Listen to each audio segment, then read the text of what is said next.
வணக்கம், நான் Hema Subramanian. Welcome to home cooking Tamil.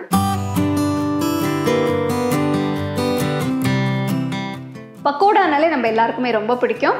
பொதுவாக நம்ம சாப்பிட்றது வெங்காய பக்கோடா இல்லைன்னா முந்திரி பக்கோடா. ஆனால் இன்றைக்கி நம்ம வெங்காயமும் முந்திரியும் சேர்த்து வச்சு ஒரு பக்கோடா செய்ய போகிறோம். இது எப்படி செய்யுதுன்னு பார்க்கலாம்.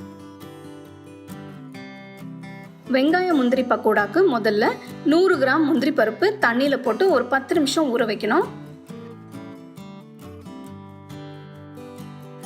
முந்திரி பருப்பை தண்ணியில் போட்டு கொஞ்ச நேரம் வச்சிங்கன்னா முந்திரி பருப்பை பொரிக்கும் போது அது தீயாமல் நல்லா வரும். அடுத்தது பக்கோடாவுக்கு தேவையான பொருட்கள் எல்லாம் ஒரு பவுலில் போட்டு இப்போ மிக்ஸ் பண்ண போகிறோம். இதுக்கு ஒரு பவுலில் 1 கப் கடலை மாவு, 1 டேபிள் ஸ்பூன் அரிசி மாவு. அரிசி மாவு போட்டிங்கன்னா பக்கோடா உங்களுக்கு நல்லா கிறிஸ்பியாக வரும். ஒரு பெரிய வெங்காயம் மெலிசாக நறுக்குனது, 2 பச்சை மிளகா பொடியாக நறுக்குனது, கொஞ்சம் கருவேப்பிலை பொடியாக நறுக்குனது, பொடியாக நறுக்கின கொத்தமல்லி கொஞ்சம், ஒரு துண்டு இஞ்சி பொடியாக நறுக்குனது, 1 டீஸ்பூன் மிளகாய்த்தூள், 1/4 டீஸ்பூன் மஞ்சத்தூள், 1 டீஸ்பூன் உப்பு. முந்திரி பருப்பை தண்ணியிலேருந்து எடுத்து அதையும் இதில் சேர்க்கணும். தண்ணி சேர்க்காம முதல்ல எல்லா பொருட்களும் நல்லா மிக்ஸ் பண்ணிக்கணும்.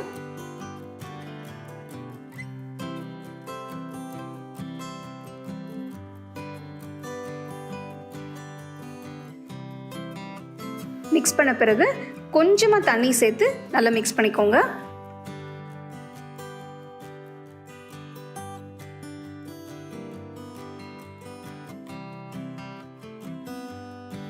இப்போ பார்த்தீங்கன்னா பக்கோடா மிக்ஸ்சர் நல்லா கட்டியாக இருக்குது. நான் நிறைய தண்ணி சேர்க்கலை, எல்லாமே நல்லா கோட்டாயிருக்கு. அடுத்தது ஒரு கடாயில் தேவையான அளவு எண்ணெயை ஊற்றி எண்ணெய் நல்லா சூடான உடனே பக்கோடா மிக்ஸ்சரை கொஞ்சம் கொஞ்சமாக எண்ணெயில் போட்டு பொரிச்சு எடுங்க.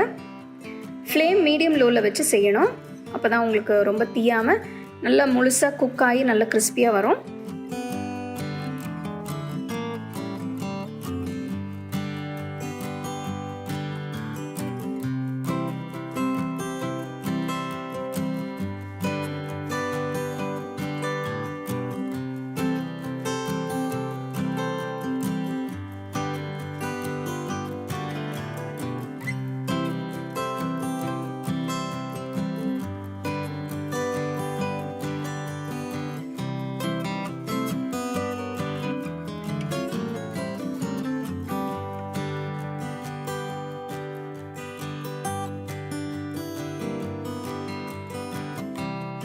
அருமையான நல்ல கிறிஸ்பியான வெங்காயம் முந்திரி பக்கோடா தயாராக இருக்குது. இது நீங்கள் டீ காஃபி வச்சு சாப்பிட்லாம், இல்லைனா கெஸ்ட்ஸ்க்கெல்லாம் இது சீக்கிரமாக செஞ்சு கொடுக்கலாம்.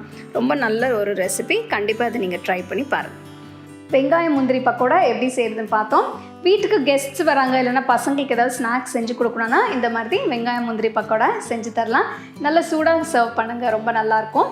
You can get a copy of our first edition of the home cooking book on 21 Frames.